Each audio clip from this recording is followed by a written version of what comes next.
ध्येयं सदा परिभवग्नमभीष्टदोहं तीर्थास्पदं शिवविरिञ्चिनुतं शरण्यं भृत्यार्तिहं प्रणतपालभवाब्धिपोतं वन्दे महापुरुषते चरणारविन्दम्।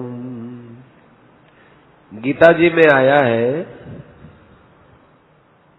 कि जो लोग मंद बुद्धि वाले हैं, जो ज्ञान योग भी नहीं जानते, कर्म योग भी नहीं जानते, ध्यान योग भी नहीं जानते, ऐसे लोग सुनने के परायण हो जाएं, अच्छे महात्मा से अच्छी बातें सुने और सुन करके उनको काम में लेवे तो वे आराम से मृत्यु सागर से पार हो सकते हैं। अब सुनने के परायण कैसे हो? ऐसे तो हिरण है, वो सुनने के परायण होता है लेकिन मर जाता है। मछली जल के परायण है, पतंगे दीपक के परायण है। हिरण को सुनने के बाद और किसी बात का ज्ञान नहीं है, सुनकर के काम लेने की वाली बात जानता ही नहीं है, इसलिए वे सुनने के परायण नहीं माने जाते हैं। सुनकर के काम में लाने का नाम सुनने के परायण होना है। उनकी आज्ञा का पालन करना चाहिए, संकेत के अनुसार एवं मन के अनुसार चलना चाहिए। महात्माओं के संकेत और मन के अनुसार। कई लोग ऐसा समझाते हैं कि हमारी सेवा करो, आपका कल्याण हो जाएगा, हम महात्मा लोग हैं, महात्माओं की सेवा नहीं करोगे तो किसकी करोगे, तो कल्याण हो जाएगा। तो ऐसे लोग महात्मा नहीं है, वे महान तमा है, धोखा दे रहे हैं, नरक की तैयारी कर रहे हैं। महात्मा पुरुष के अनुसार बनना चाहिए, उनकी चाहना दूषित नहीं होती, स्वार्थ संबंधित चाहना ही दूषित होती है। अच्छे पुरुष के संकेत के अनुसार चलने से कल्याण होता है। उपनिषदों में आता है कि जाबाला का पुत्र सत्यकाम था, गुरुजी के पास गया। गुरुजी ने कहा कि वत्स, ये गौ है, इनकी सेवा करो, तत्व प्राप्ति हो जाएगी। गौओं की सेवा की, तत्व प्राप्ति हो गई। गुरुजी ने ये नहीं कहा कि तू मेरी सेवा कर, तेरी तत्व प्राप्त हो जाएगी। ये जो पूजा करवाना है, प्रतिष्ठा की इच्छा रखनी है, अपना मान है, अपनी बड़ाई है, उसको फैलाना है, ये वास्तव में मान बढ़ाई के किंकर है, माने सेवक है। उन्होंने चलाई है, मेरी पूजा करो, मेरा मान करो, मेरी बढ़ाई करो। पूजा के योग्य, मान बढ़ाई के योग्य केवल भगवान होते हैं। हम महात्मा की सेवा करें तो हमारे लिए लाभ है, किंतु महात्मा यदि महात्मा होंगे तो वे हमसे सेवा स्वीकार ही क्यों करेंगे? बहुत जरूरी आवश्यक काम होगा तो वे भी अपने खास आदमी से ही काम करवाएंगे, हर किसी से नहीं करवाएंगे। महात्मा पुरुष होंगे वे ये चेष्टा करेंगे कि प्राणियों का कल्याण कैसे हो। महात्मा के मन में कल्याण की इच्छा कैसे रहती है? जैसे लोभी आदमी के मन में धन कैसे मिले ऐसी इच्छा रहती है। किसी भी उपाय से धन मिले, ऐसे महात्मा चाहते हैं किसी भी उपाय से लोगों का कल्याण हो। उनके स्वार्थ का बहुत त्याग है। गीता में कहा कि उस महापुरुष का इस संसार में न तो कोई काम करने से प्रयोजन है न करने से प्रयोजन है। उसका किसी से कुछ भी स्वार्थ नहीं रहता, कोई प्रयोजन नहीं है, कोई लेना देना नहीं है। कोई चीज हमको प्राप्त नहीं है तो उसकी जरूरत नहीं। क्या होता है?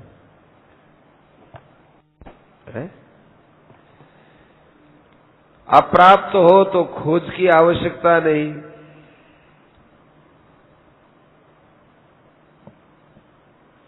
आकर प्राप्त हो जाए तो त्यागने से प्रयोजन नहीं। जो सुनने के परायण होता है उसके सुनते समय में निद्रा पास में नहीं आएगी। आप लोग सुनने के परायण नहीं है। सुनने के परायण हो जाओगे तो जो बात कही जाएगी वो छप जाएगी हृदय में। रुपयों की बात सुनते हो तब कभी निद्रा आती है? नहीं आती।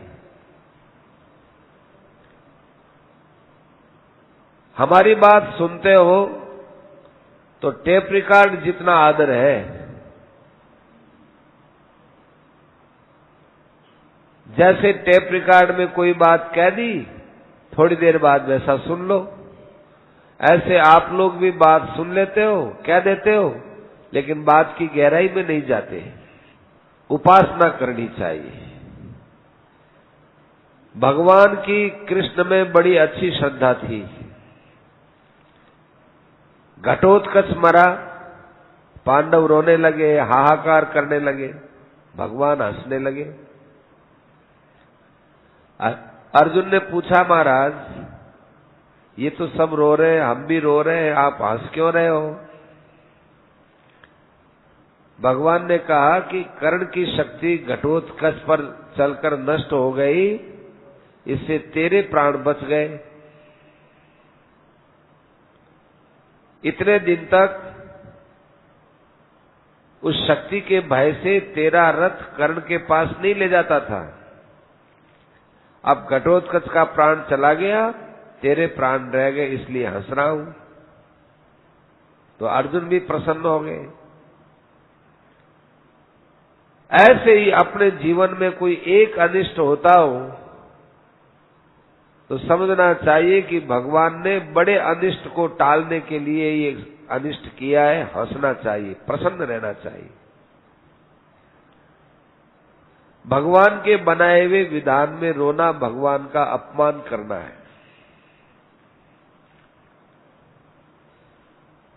गीता जी के श्लोक पढ़ते हो, सुनते हो, सत्संग की बातें सुनते हो, पर व्यवहार में काम नहीं लाते। इससे विशेष लाभ नहीं देख रहे हैं। एक श्लोक को भी धारण कर ले तो आपका कल्याण हो जाए।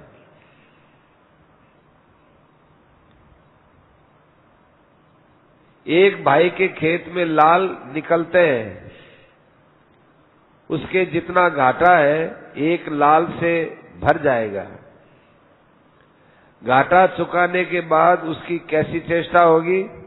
अधिक से अधिक लाल निकालने की। लाल पदार्थ होता हुआ उस चेष्टा में उसे परिश्रम मालूम नहीं देता। ऐसे ही विश्वास हो जाए कि एक नाम जपने से कल्याण होता है तो वो और क्या करेगा? नाम ही जपेगा। विश्वास की कमी के अलावा कोई कमी मालूम नहीं देती है। मेरे मन में तो आती है कि जैसा मैं कहता हूं वैसा आप करो, परंतु महात्मा बनकर के नहीं कहना चाहता। क्या करूं? आप तो मानते नहीं, मैं जबरदस्ती मनवाता नहीं।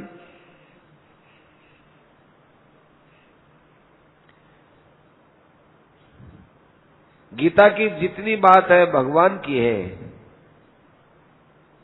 उसमें कोई शंका नहीं करनी चाहिए। हम तो गीता की बात को मशीन की तरह बोलते हैं। काम में लाओ तो आपको भी लाभ है, काम में ले तो मेरे भी लाभ है। हर एक माता बहन भाई को एक खास मैं गुर सिखाता हूं कि जो कंचन कामनी मान बढ़ाई का दास है, उससे अपना कल्याण होने का नहीं है, उसको तो दूर से ही नमस्कार कर दो। अपने को मालूम हो जाए कि ये मान बढ़ाई चाहता है, कंचन कामनी को चाहता है, तो पीछे घूम जाओ उससे अपना लाभ नहीं होगा, दूर रहो। और अपने मन में भी ये ध्यान रखो कि भाई कहीं कंचन कामनी में मान बढ़ाई में फंस न जाए। जरा सी भी मान बढ़ाई की इच्छा है तो अभी परमात्मा की प्राप्ति बहुत दूर है। अपना कल्याण तो जो भगवान के स्वरूप में रत है उनसे ही होगा, सबका हित चाहते उनसे होगा। संसार में जो वास्तव में त्यागी है वे हमारा हित कर सकते हैं। भीतर के त्याग का क्या मालूम पड़े, बाहर से ही तो मालूम पड़ता है। हम तो एक नई बात बोलते हैं, इस जमाने में जो कंचन कामनी मान बढ़ाई प्राप्त होने पर भी स्वीकार नहीं करता है, वह इस जमाने का बहुत बड़ा साधु है।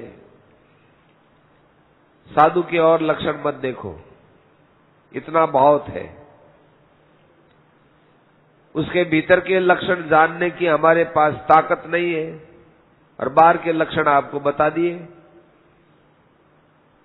और आगे बढ़ो तो उसके संग से अच्छी बात पैदा होती है, सद्गुण पैदा होते हैं, सदाचार पैदा होते हैं, वह महात्मा है।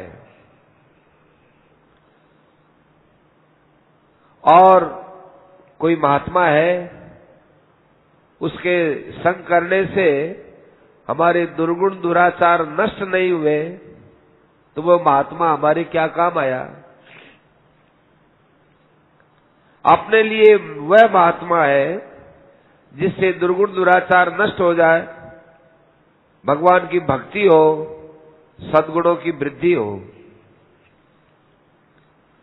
शिशुपाल का जन्म हुआ, उस समय उसके 3 नेत्र थे, 3 हाथ थे। माँ बाप डर गए, ये क्या बला पैदा हो गई आकाशवाणी हुई, डरो मत, ये बड़ा वीर है, और ये जिसकी गोद में रखने से एक हाथ एक नेत्र गिर जाएगा, उसके हाथ से इसकी मृत्यु होगी। उस बालक को कई राजाओं के गोद में रखा, पर न आंख कम हुई न हाथ कम हुआ। अंत में भगवान कृष्ण की गोद में रखा तो हाथ भी कम हो गया, आंख भी कम हो गई। शिशुपाल की मां थी, वो भगवान कृष्ण की भुआ थी। उसने आकाशवाणी की बात कही कृष्ण को। कृष्ण ने कहा, कोई बात नहीं बुआ जी, ये मेरा ही तो भाई है, बुआ का बेटा भाई है, मैं इसके 100 अपराध माफ कर दूंगा। तो हमें अपना मतलब